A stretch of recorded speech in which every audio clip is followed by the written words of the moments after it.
Mayam, welcome back to my channel, Baby Roze ki Bali. I Mayam the video hakachadapa kuire ado masi se masi ki numit se Krishna Jarma numit ni aduga koigi Happy Janmashtami hai su khanai ba. So Happy Janmashtami and Happy Krishna Jarma to my Manipuri family and Manipur whole Manipur. Kurumjari. Ngasi video sida ain hapka chatoi se atai kem natte akoi face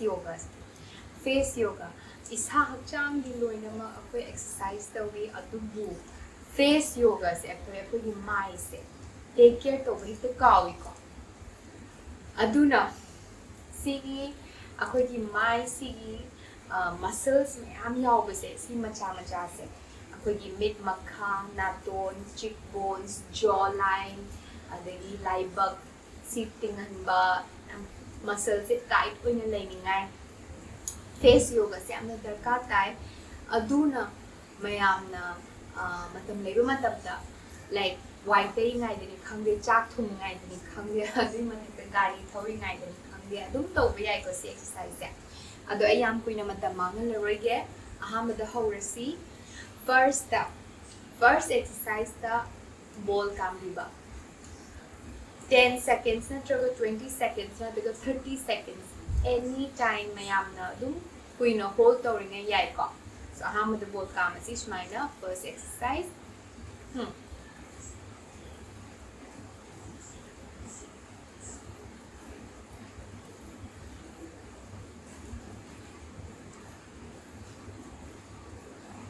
relax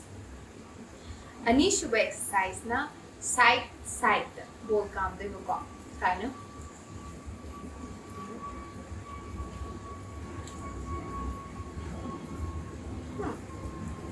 relax aduga som side tam torsi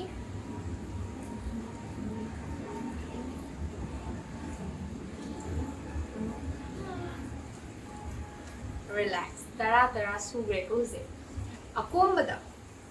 akoi sigi chinban mathak se sida smaina hanuman numaina kam khatpada adumaina kam khatba so make it like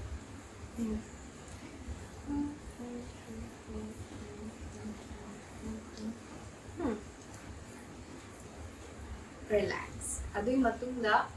chinban si makha khadang sida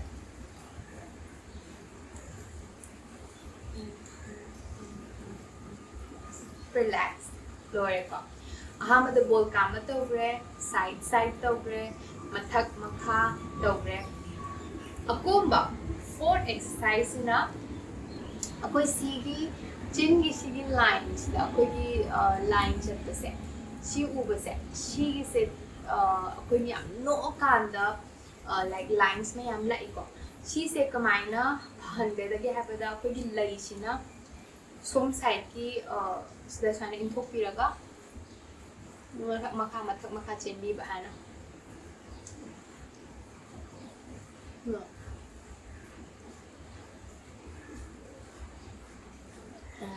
som side mo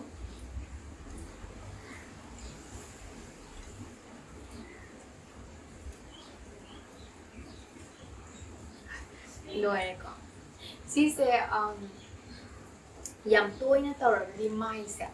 pura marak pura chokthaba amsu yarakani ko haibadi nangna pura choktharaga edudo phajana haibadi phajana tawini ko mayam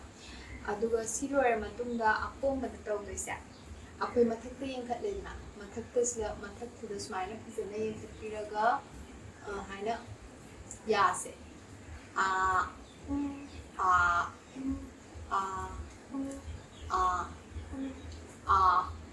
tawbiba sigi ngat summary se loi chingkhatle ko aduga sigi cheekbones akoi sigi jaw line aduga ngat summary si mayam se loi chingkhatle ni ko adu tawbire ko lore so music si lore si mathak to sman chingkhat pa tawre ko si lore matungda mathang gisna mo akoi gi kaino se ai use plane yam pai le du makon adum plane du makon la kani airport ka naknabagi Bombay Juhu Santa Cruz West ta laibagi so saw yate okay silore matung sida ne akoi sigi jaw line se amuk hena sharp oiningai ya se phasana loud ka thopa a a a a silore matung la last kisses speed ba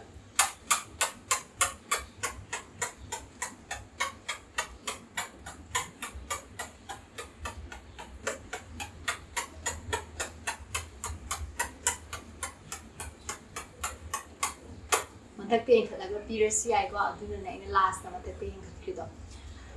so si exercise ma yam try to view si try to matungda aina mathangi video da hapka charak to se ko gi face se massage kamaina to bagi massage kamaina to ni hai bagi ai video hapka charak ke next video da with any cream any oil any product that you use ko aduna ngasi sigi face exercise se to bio mayam kaw dana white te ngai dani khangde angang seri ngai dani khangde ima iben mayam ka then da phami ngai dani khangde so try it out aduga ngasi se janmashtami ne aduna aigi yumda aina krishna jarmagi macha decoration kha tawje adai mayam da ucherake aduga Bombay sisu long kanna churi ay adu ucherake si aigi yum silaire aigi temple macha as thamban se sigi akhoi sigi thamban se Manipur da yam hongi ko ado side da as yam tange ado aina ngasi thamban mayam urakpada yum ningsang mandana aina si thamban ama lauraga lae laihau leire sida laihau se manam nungsibne aduga sina leire sina aigi painting aina ahambagi painting class lobagi painting adu mangai aduga Bombay se hujik nong kanna churi it's full rain Bombay hujik pudi khara lepe amuk nong se amuk khara lepamme to mapan se ubra khara lepe nong se asai dai nong chu bane so mayam please subscribe my channel and comment haibirau aduga comment subscribe like the video share to view mayamna ado ai comments ta ke exercise to ningba ke hainingba weight lose mayam gi haibirau ai adum hakka chake so thank you nam numaijare happy janmashtami thank you bye bye namaste